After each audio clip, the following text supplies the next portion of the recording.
हाथी और दर्जी। एक समय की बात है, किसी गांव में एक हाथी नहाने के लिए रोज गांव के तालाब में जाता था। तालाब में डुबकी लगाकर वह वापस लौट आता। रास्ते में एक दर्जी की दुकान थी। हाथी तालाब से वापस लौटते समय रोज उस दर्जी की दुकान पर रुकता था। दर्जी रोज उसे एक केला खिलाता था। हाथी केला खाकर अपने घर चला जाता।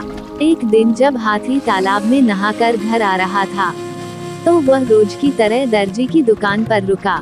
लेकिन उस दिन दर्जी का मूड ठीक नहीं था। उस दिन दर्जी ने उसे केला नहीं दिया। इसके बजाय दर्जी ने हाथी की सूंड में सुई चुभा दी। इससे हाथी को बहुत दर्द हुआ और उसे दुख भी हुआ। उस समय हाथी वहां से चला गया। रोज की तरह हाथी अगले दिन भी तालाब पर नहाने के लिए गया। वहां से लौटते समय हाथी ने अपनी सूंड में कीचड़ भर लिया और दर्जी की दुकान की तरफ चल पड़ा। जब वह दर्जी की दुकान पर पहुंचा, तो उसने अपनी सूंड में भरे कीचड़ को दर्जी की दुकान पर टंगे हुए कपड़ों पर उड़ेल दिया, जिससे दर्जी के सारी सिले हुए कपड़े गंदे हो गए। दर्जी यह सब देखकर बहुत ही दुखी हुआ और उसे अपनी गलती का एहसास हुआ। इस तरह दर्जी ने अपने द्वारा किए गए बुरे कर्म का बहुत पछतावा किया। उसने हाथी से माफी भी मांगी। इस कहानी से सीखने योग्य बातें। दूसरों का बुरा करने वाले के साथ हमेशा बुरा ही होता है, इसलिए अच्छे कर्म करके सुखी जीवन का आनंद लें। चूहा और भगवान। एक समय की बात है, एक चूहा था। वो हमेशा यह सोचता रहता था कि भगवान ने उसके साथ कितना गलत किया है उसे एक चूहा बनाकर, क्योंकि उसे हमेशा बिल्लियों से खतरा बना रहता था। वह बोलने लगा, काश मैं बिल्ली होता तो कितना अच्छा होता। यह सुनकर भगवान को चूहे पर दया आ गई और भगवान ने उसे एक बिल्ली बना दिया। बिल्ली बनने के बाद वह बहुत खुश हुआ, लेकिन कुछ समय बाद वह कुछ कुत्तों से डरने लगा। चूहा फिर सोचने लगा, काश मैं कुत्ता होता तो मैं कहीं भी निडर होकर जा सकता था। फिर भगवान ने उसे कुत्ता बना दिया। कुत्ता बनने के बाद वह खूब घूमा। एक दिन वो घूमते घूमते जंगल चला गया, तो उसके पीछे एक शेर पड़ गया। वह बड़ी मुश्किल से अपनी जान बचाकर वहां से भाग पाया। फिर उसने मन ही मन कहा कि काश मैं एक शेर होता तो मुझे किसी का डर नहीं होता। भगवान ने उसे शेर भी बना दिया। तब वो बहुत खुश हो गया और पूरे जंगल में सारे जानवर उससे डरते थे। एक दिन उस जंगल में शिकारी आया तथा वह शेर को मारने के लिए तीर चलाने लगा। उस तीर से बचने के लिए वह गुफा की ओर भागा और वहीं छुप गया। फिर उसने सोचा कि यह भी कोई जिंदगी है, काश मैं मनुष्य होता। इस बार भगवान को उस पर दया नहीं आई और उन्होंने उसे फिर से चूहा बना दिया। भगवान ने उस चूहे से कहा, मैं तुम्हें कुछ भी बना दूं पर तुम रहोगे तो चूहे ही। इस कहानी से सीखने योग्य बातें। यह कहानी हमें सीख देती है कि जो व्यक्ति अपनी परिस्थितियों से घबराकर पलायन करता है, उसे चाहे कितनी भी सुख सुविधाएं दे दी जाए पर वो हमेशा असंतुष्ट ही रहेगा। हमें कभी भी अपनी परिस्थितियों से घबराकर पलायन नहीं करना चाहिए। चाहे दुख कितना ही बड़ा हो या आपके हालात उस समय आपके पक्ष में न हो, आपको घबराना नहीं चाहिए और उन परिस्थितियों में खुद को मजबूत बनाकर उनका सामना करना चाहिए।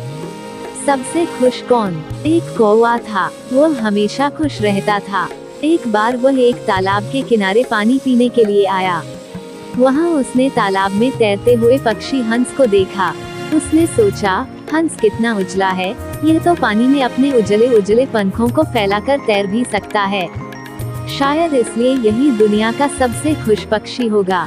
कौवा हंस के पास गया और बोला, तुम दुनिया के सबसे खुश पक्षी हो।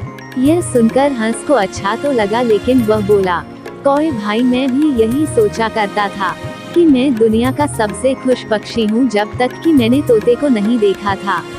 तोते को देखने के बाद मुझे लगता है कि वो दुनिया का सबसे खुश पक्षी है। कौवा बोला, वो कैसे? हंस ने उत्तर दिया, भाई, वो अपनी लाल चोंच से सबको लुभा सकता है और वो आदमी की आवाज भी तो निकाल लेता है, इसलिए वही दुनिया का सबसे खुश पक्षी है। अब कौवा तोते के पास जाकर बोला, तोते भाई, तुम ही दुनिया के सबसे खुश पक्षी हो। तोता उदास होकर बोला, मैं भी पहले यही सोचता था कि मैं सबसे खुश पक्षी हूँ, लेकिन जब से मैंने मोर को देखा है, मुझे लगता है कि वो ही सबसे खुश पक्षी है, क्योंकि उसके रंग बिरंगे पंख हैं, जिन्हें फैलाकर वह बारिश में नाचता है और लोगों को रिझाता है।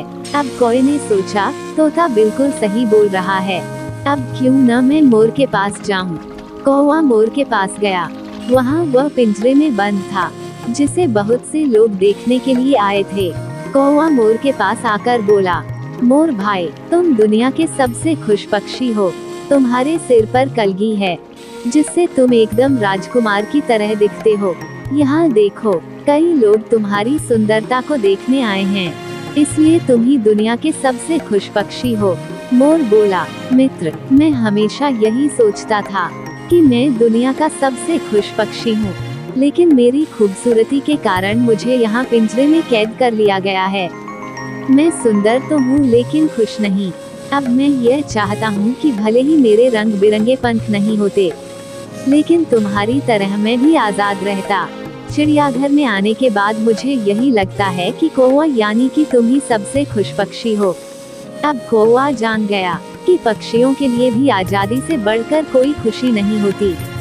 हम किसी के ऊपरी दिखावे या रंग रूप को देखकर उसे खुश नहीं मान सकते। खुश वही पक्षी है जो खुले आसमान में पंख फैलाकर आजाद रहता है। इस कहानी से सीखने योग्य बातें, हमें अपनी कमियों को नजरअंदाज करके स्वयं पर पूर्ण विश्वास रखना चाहिए। हमें अपनी जिंदगी की तुलना दूसरों की जिंदगी के साथ नहीं करनी चाहिए।